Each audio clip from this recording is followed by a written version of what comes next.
Ces hommes sont des Bijagos, une ethnie de Guinée-Bissau en Afrique de l'Ouest. Dès l'âge de 12 ans, ils ont commencé leur initiation. Avant de partir dans la forêt et franchir les dernières étapes qui feront d'eux des hommes respectés, ils dansent chaque soir depuis 2 semaines.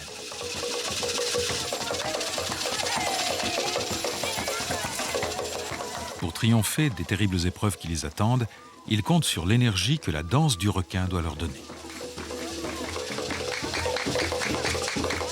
Le requin incarne le sauvage, la force, l'agressivité et la puissance sexuelle.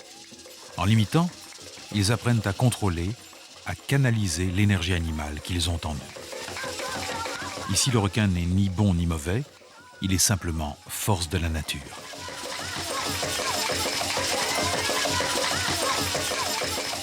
Comment est-il considéré ailleurs?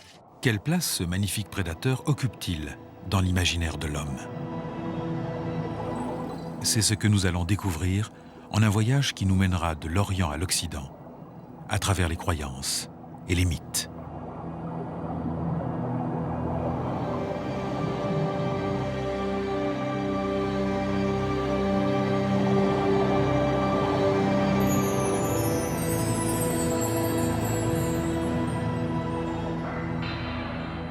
Mais d'abord, le requin.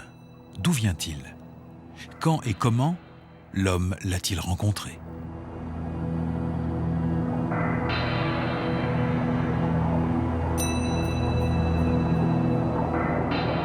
L'évolution des requins est une longue histoire qui débute il y a 400 millions d'années. On peut distinguer 2 grands épisodes. Donc, l'épisode de l'ère primaire, donc entre 400 et 200 millions d'années. On a un groupe de poissons cuirassés qu'on appelle les placodermes et qui sont probablement à l'origine des requins. À l'ère primaire, les requins, on les connaît surtout par leurs dents, leurs denticules et leurs épines. Le deuxième épisode de cette histoire se passe à l'ère secondaire. Au début de l'ère secondaire, les placodermes ont disparu et les requins se sont diversifiés. Au milieu de l'ère secondaire, qu'on en appelle le Jurassique et qui est l'ère des dinosaures, nous avons en place presque toutes les formes de requins telles que nous les connaissons actuellement. Et on peut dire que quand l'homme apparaît, il y a 3 millions d'années, Lucie a pu connaître tous les requins tels que nous les connaissons. Le grand requin blanc, le requin taupe, le requin taureau, et le fameux, bien sûr, mégalodon, qui a disparu il y a à peu près 1 million d'années et qui nous a laissé ses dents gigantesques. Le mégalodon. La taille d'un requin-baleine, l'agressivité du grand requin blanc, son cousin contemporain. Un véritable tyrannosaure des mers, dont la proie favorite était la baleine. Il avait heureusement disparu lorsque les descendants de Lucie ont appris à nager.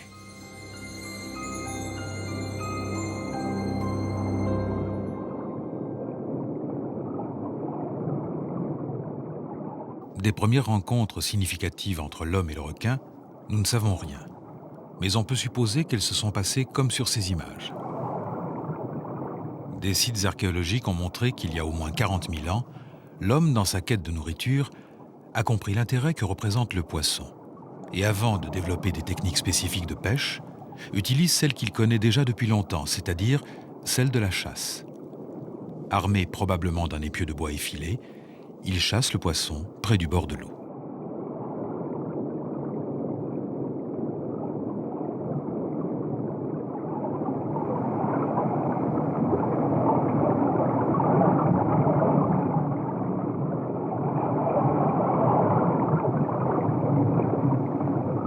Plus tard, devenu chasseur sous-marin, l'homme devient aussi concurrent du requin.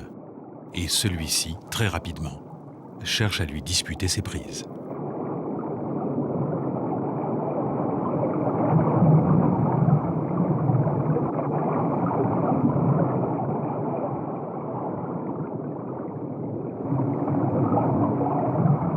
De ces premières rencontres, qui ont dû tourner parfois à l'affrontement, l'archéologie nous laisse aussi supposer qu'elles se sont déroulées en un lieu très propice, la partie est de l'océan Pacifique, où le relief, souvent d'origine volcanique et corallien, forme des lagons d'eau chaude et peu profonde.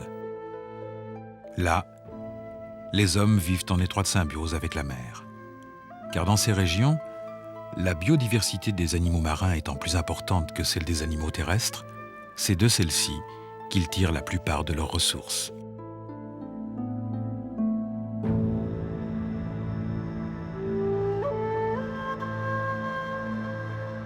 Ces îles du Pacifique, qui nous paraissent volontiers paradisiaques, vont être ainsi entièrement colonisées en l'espace de 30 000 ans. S'y développeront les deux principales cultures océaniennes, les Polynésiens et les Mélanésiens.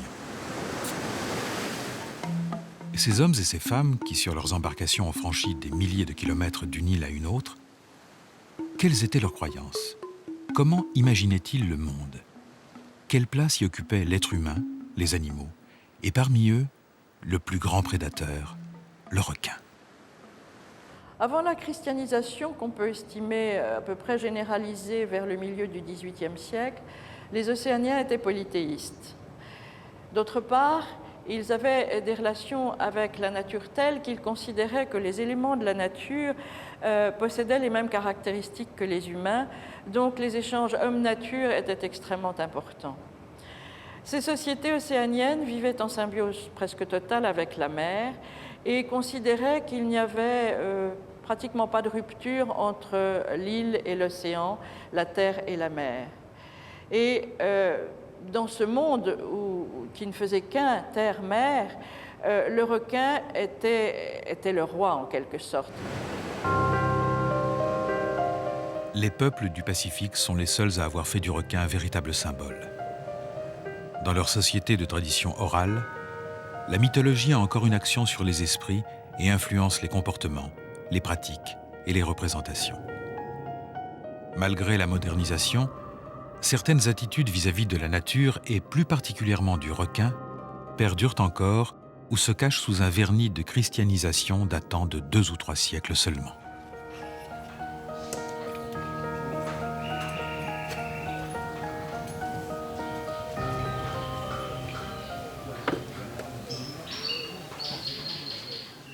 Dans le village de Laolassi, aux îles Salomon, lorsque quelqu'un meurt, son corps est offert au requin.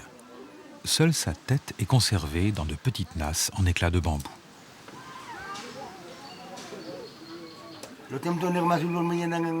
En leur parlant, on s'adresse aux ancêtres dont l'esprit vit toujours dans le corps des requins. Ce sont justement les ancêtres qui demandent aux vivants de danser et d'offrir un sacrifice en l'honneur de Bakwa, le dieu requin. Car ce dernier a le pouvoir d'offrir de bonnes pêches et d'empêcher les attaques de requins.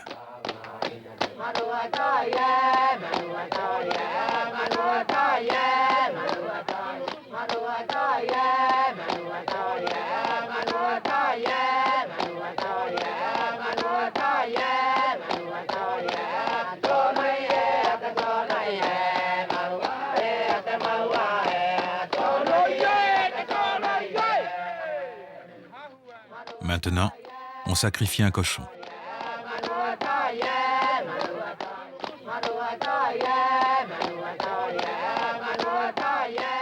Il y a quelques générations, avant l'influence des missionnaires, le sacrifice aurait été humain.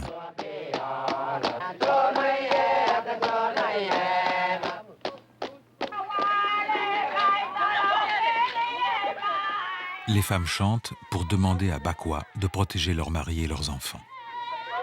Ici, les gens passent plusieurs heures par jour dans une eau pleine de requins dangereux et tout le monde prétend que personne n'a jamais été attaqué. Personne, excepté un homme qui ne croyait pas au pouvoir de Bakwa.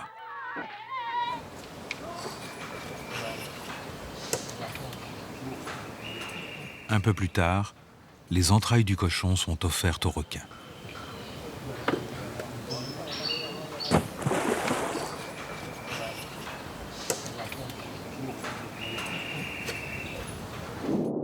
Selon les hommes de Laolassi, si l'offrande est acceptée par Bakwa, c'est ce requin nourrice qui doit manger en premier.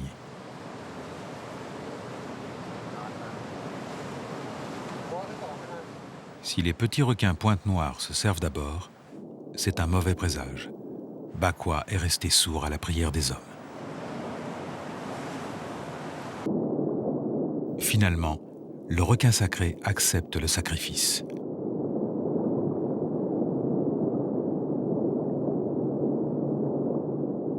Les pointes noires auront uniquement ce qu'il a laissé.